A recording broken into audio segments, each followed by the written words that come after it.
legs just fitting in there. You put weight on each side.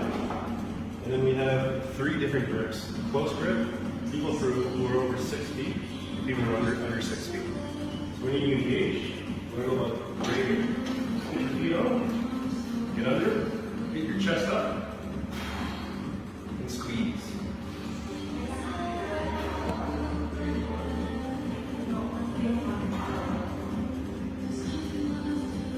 Get your chest up and contract your shoulder blades. Not leaning back too much. You can go unilateral.